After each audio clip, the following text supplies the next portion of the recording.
So let's talk a little bit about the hows and whys of exit interviews.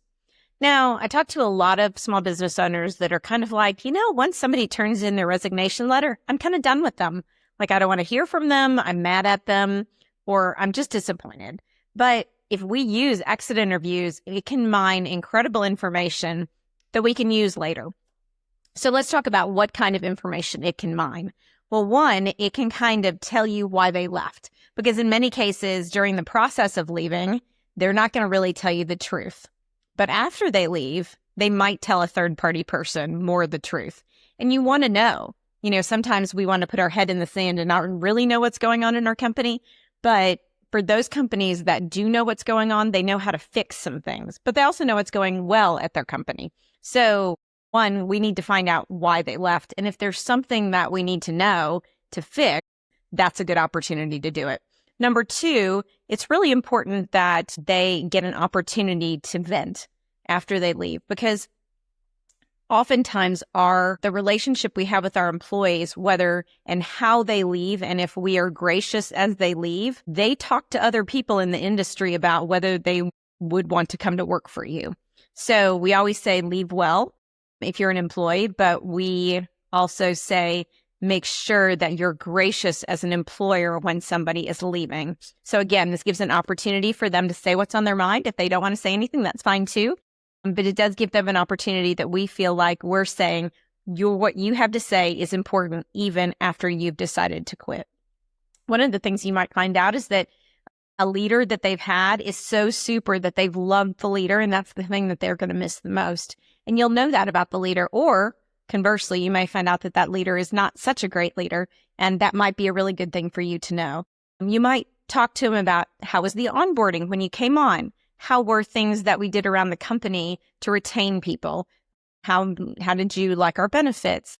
Did we train you sufficiently? Are there any deficiencies that you see that if you were trying to make our company successful, that you would tell me about going forward? And these items oftentimes are gold for us. And so make sure that you're asking those questions.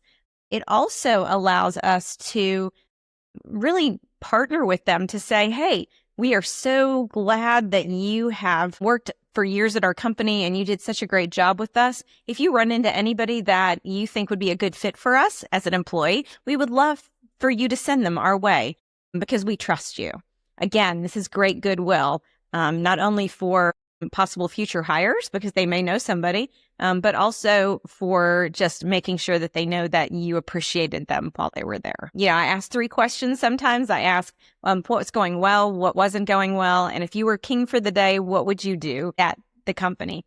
And oftentimes just those questions, they bring in so much great information. So when should you do an exit interview? Now that you know that you should do one, you should do it with everybody. So don't just do it on the ones that you think there's a problem with. So because you want to show that we're not just picking and choosing. So you make a decision that as of July 1, we're doing exit interviews. So everybody gets an exit interview. And that way it doesn't seem targeted. And so when you do them after their last day.